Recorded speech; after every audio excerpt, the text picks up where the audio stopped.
Terbesar kau perisai, berdiri depanku, tak dapat ku ragu. Kau hebat, gagah perkasa, kaulah panglima menangku. Salam Bapak Ibu yang terkasih dalam Tuhan, bertemu kembali dalam Voice of Hope, suara pengharapan. Kali ini kita berbicara tentang tema yang luar biasa. Allah menghendaki kedamaian. Dari 1 Korintus pasal 4 ayat 33, sebab Allah tidak menghendaki kekacauan, tetapi damai sejahtera.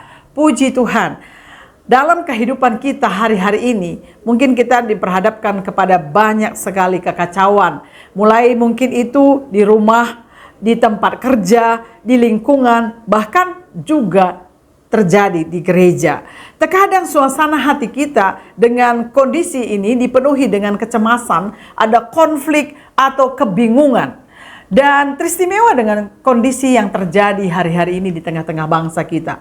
Tetapi dengan kondisi seperti ini, dari ayat yang telah kita baca bersama-sama 1 Korintus pasal 14 ayat 33 ini mengingatkan bahwa Tuhan Allah kita menghendaki damai sejahtera, bukan kekacauan. Dan ayat yang kita baca bersama-sama ini, Rasul Paulus sedang memberi nasihat kepada jemaat yang ada di Korintus yang sedang mengalami kekacauan dalam ibadah mereka. Karena apa? Karena karunia rohani seperti bernubuat, berbahasa roh dipakai tidak dengan tertib. Sehingga ibadah menjadi tidak membangun dan bahkan membingungkan. Oleh karena itu Paulus menegaskan bahwa karakter Allah adalah menciptakan kedamaian dan keteraturan, bukan kerusuhan atau kekacauan. Oleh karena itu ada 3 kebenaran penting yang perlu kita pelajari hari ini, mengingatkan kepada kita. Yang pertama, bahwa Allah adalah sumber damai.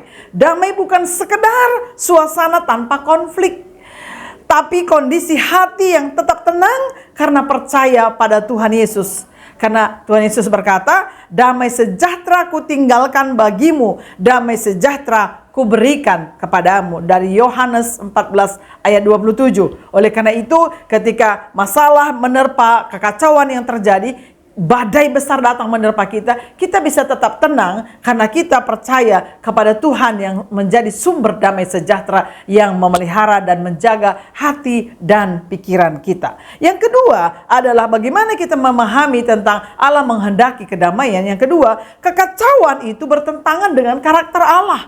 Dan oleh karena itu kekacauan sering muncul saat manusia ingin mengatur segalanya menurut keinginannya sendiri.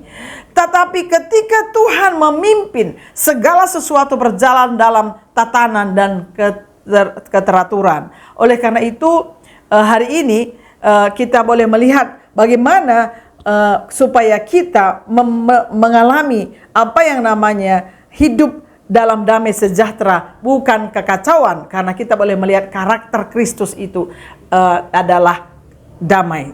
Oleh karena itu kita sebagai anak-anak Tuhan harusnya memiliki kehidupan kita bukan membawa kekacauan, tetapi keteraturan di dalam damai sejahtera Tuhan. Jangan kita hidup egois, jangan kita mementingkan diri sendiri apa yang kita mau. Kenapa banyak kekacauan? Karena masing-masing orang egonya mau mengatur, mau cara-cara sendiri, terjadilah kekacauan di sana sini. Oleh karena itu mengingatkan kita, Tuhan itu bertentangan dengan karakternya Tuhan. Karena karakter Tuhan adalah karakter shalom, damai sejahtera. Karakter Tuhan itu yang membawa damai. Kiranya Tuhan tolong kita untuk membawa damai. Yang ketiga, kita dipanggil menjadi pembawa damai. Jika Allah menghendaki kedamaian, maka sebagai anak-anak Tuhan kita dipanggil menjadi pembawa damai, bukan pembawa konflik atau menciptakan kekacauan, gosip, perpecahan. Karena itu semua Tuhan tidak kehendaki. Firman Tuhan berkata dalam Matius pasal 5 ayat 9, berbahagialah orang yang membawa damai, karena mereka akan disebut anak-anak Allah. Kiranya Tuhan tolong kita untuk kita memiliki kehidupan yang penuh damai, karena Tuhan menghendaki hidup damai, bukan kekacauan. Kiranya Tuhan tolong kita dan memberkati kita untuk menjadi berkat. Tuhan Yesus memberkati. Terima kasih sudah nonton podcast Voice of Hope edisi Agustus, Forgiveness and Reconciliation.